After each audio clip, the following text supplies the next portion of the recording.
So after President Biden announced that he intends to name a black woman to the Supreme Court, right-wing politicians and academics started freaking out while trying to simultaneously rewrite their own history of identity politics. It's time for right-wing, wrong thoughts.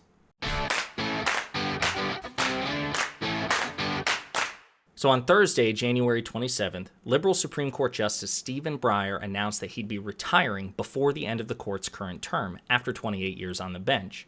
And President Biden publicly recommitted to filling Breyer's vacancy with a black woman.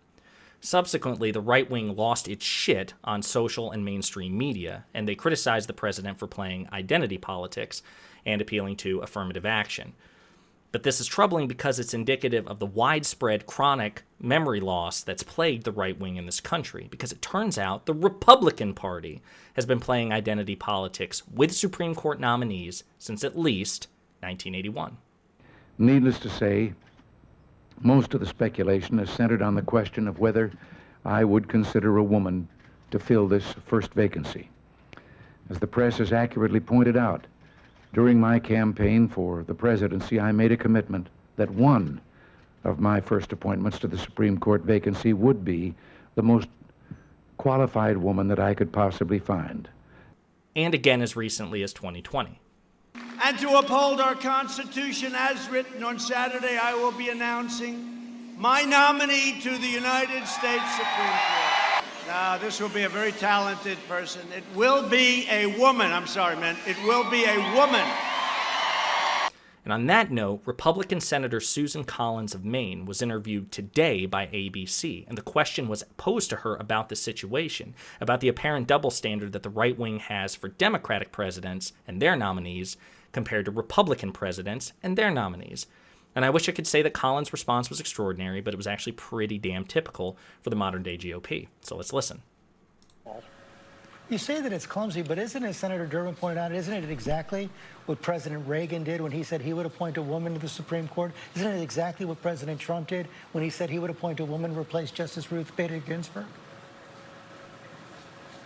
Actually, it isn't exactly the same. I've looked at what was done in both cases, and what President Biden did was, as a candidate, make this pledge, and that helped politicize the entire nomination process. What President Reagan said is, as one of his Supreme Court justices, he would like to appoint a woman, and he appointed a highly qualified one in Sandra Day O'Connor. So this was an exercise in meaningless distinctions without difference, okay? Susan Collins gives us two reasons as to why what Reagan did in 1981 was acceptable and what Biden's doing in 2022 isn't. So she says, number one, Biden needlessly politicized the issue by making this commitment as a candidate. But then she doesn't actually explain why that matters. Like, why does that matter? She might as well say that Biden needlessly politicized the issue because he was born in Pennsylvania, whereas Reagan was born in Illinois.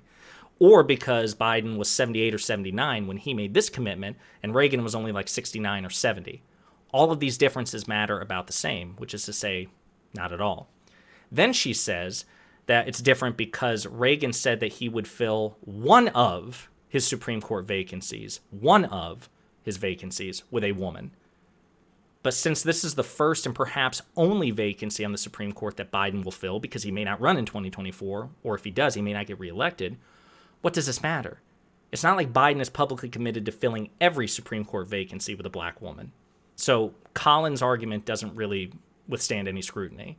But the twisted logic she employs is also used not just by Republican politicians, but by conservative academics.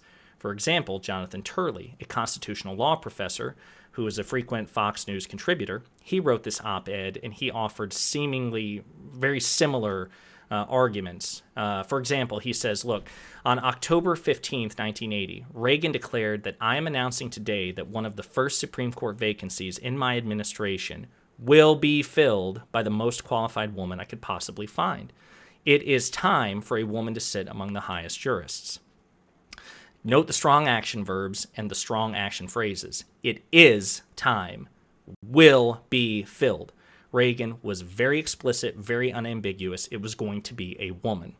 at one point or another. One of those vacancies was earmarked for a woman. That is clear, okay? And Turley acknowledges this, but then says, Reagan never pledged to only consider women, and in fact considered non-female candidates. And then he goes on to list male candidates that were considered. But again, Reagan was considering multiple vacancies, okay? But he made it clear that one of those vacancies, if he had 3, it would be 1. If he had 2, it would be at least 1.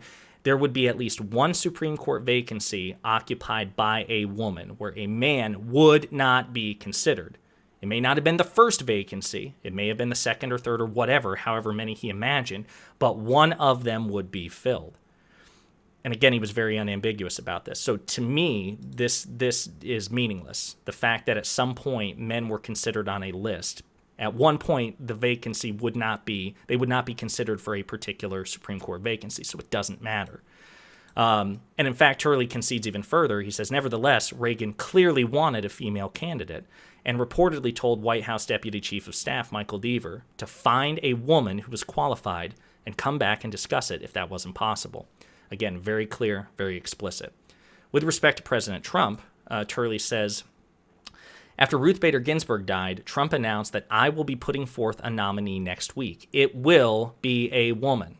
Again, unambiguous action verbs, action phrases. It will be a woman. Not it may be a woman.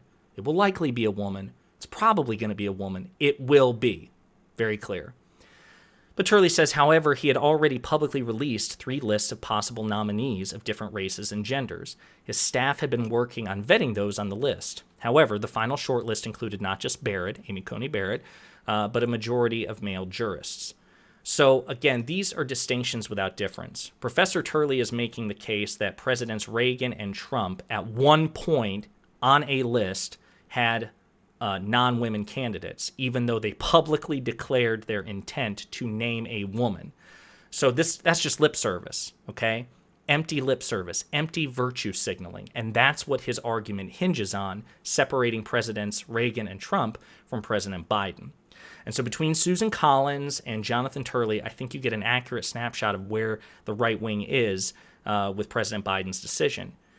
And it's just hypocrisy. It's just selective identity politics. What you have is a Republican Party that will play selective identity politics for 40 years when it's politically beneficial. And then the moment that a Democratic president announces that he intends to elevate a candidate from one of the nation's most historically disenfranchised groups, then they cry foul. Hey, thank you so much for watching. Now, we're looking to grow the channel as aggressively as possible this year. So if you haven't yet, we'd really appreciate it if you like, subscribe, and follow us on any or all of our social media pages. The links are below. And whether you agree or disagree with the contents of this particular video, you are welcome to leave a comment because we are always open to constructive feedback and discourse. And on that note, I look forward to pondering politics and pop culture again with you real soon.